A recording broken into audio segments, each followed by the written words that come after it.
Hello friends, praise the Lord. நான் தான் உங்க ஜோஷியா வந்திருக்கேன். இன்னைக்கு நம்ம என்ன கத்துக்க போறோம் தெரியுமா? பைபிள்ல இருக்கிற சங்கீதம் அதிகாரம் தான் கத்துக்க போறோம். முதல் வசனத்தை பார்க்கலாமா? கர்த்தர் என் மேய்ப்பராய் இருக்கிறார், நான் தாழ்ச்சி அடையேன். அப்படின்னா என்ன அர்த்தம் உங்களுக்கு தெரியுமா? எனக்கு தெரியாது. என்னோட நண்பன் ஜாக் கிட்ட கேட்டு தெரிஞ்சுக்கலாமா? சொல்றேன் சசியா. எப்படின்னா, கர்த்தரின் மெய்ப்பராக இருக்கிறார், நான் தாழ்ச்சி அடையேன். அவரு நம்மளுடைய மெய்ப்பராக இருந்தால் நம்ம ஒருபோதும் தாழ்ச்சி அடைய மாட்டோம். நல்ல மெய்ப்பன் தன் ஆடுகளுக்காக ஜீவனையே கொடுக்கிறேன் என்று சொல்லியிருக்கு வேதவசனம். அதே போல எசப்பா உனக்காகவும் எனக்காகவும் ஜீவனையே தந்தாரு. சரியா? அதுதான் கர்த்தரின் மெய்ப்பராக இருக்கிறார், நான் தாழ்ச்சி அடையேன்னு சொல்லி வசனம் இருக்கு. புரியுதா இல்லையா? எனக்கு இன்னொரு டவுட்டு. அவன் என்னை புல்லுள்ள இடங்களிலே மேய்த்து அமர்ந்த தண்ணீர் கலங்கையிலே கொண்டு போய் விடுகிறாருன்னா என்னது அது? அது ஒன்றும் இல்லை ஜோசியா. அவர் நம்மை புல்லுள்ள இடங்களிலே மேய்த்துனா ஒரு ஆடுக்கு என்ன தேவை? சாப்பிட புல்லு தேவை.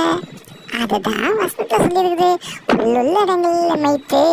நீ யோசிச்சு பாரு, ஒரு ஆந்திரத்தை போய் கொண்டு ஆடுகளை விட்டா ஆடு என்னத்தை சாப்பிடும்? அப்போ எசப்பா நம்மளுக்கு நல்ல ஆகாரத்தை கொடுப்பாரா அன்னும் தினமும். ஏன்னா அவர் தான் நம்மளை மேய்க்கிறாரு.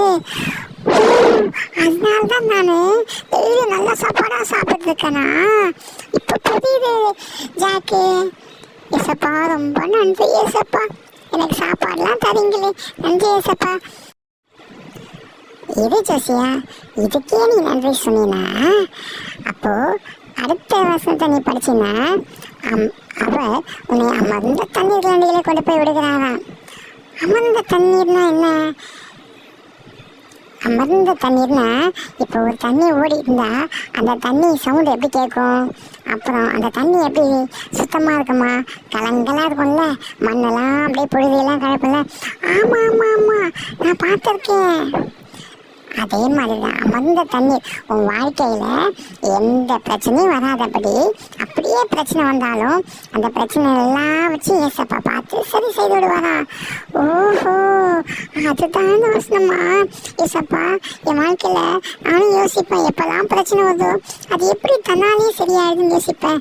நீங்கள் தான் எனக்கு சரி செய்து கொடுக்குறீங்க ஏசப்பா, ரொம்ப நன்றி ஏசப்பா. இப்போ ஓகேவா?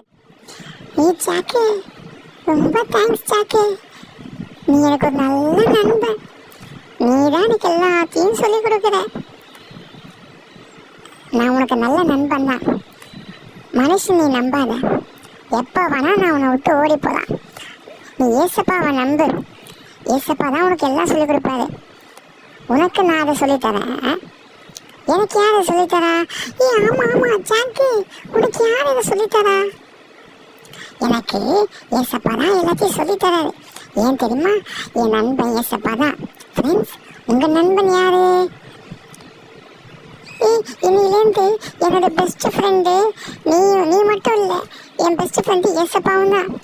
அதனால நீலேருந்து ஃப்ரெண்ட்ஸ், நீங்கள் எல்லாரும் உங்கள் ஃப்ரெண்ட்ஸை நம்பதை பார்க்கலாம், உங்கள் ஃப்ரெண்டாகிய ஏசப்பாவை தான் நீங்கள் நம்பணும். ஓகேவா?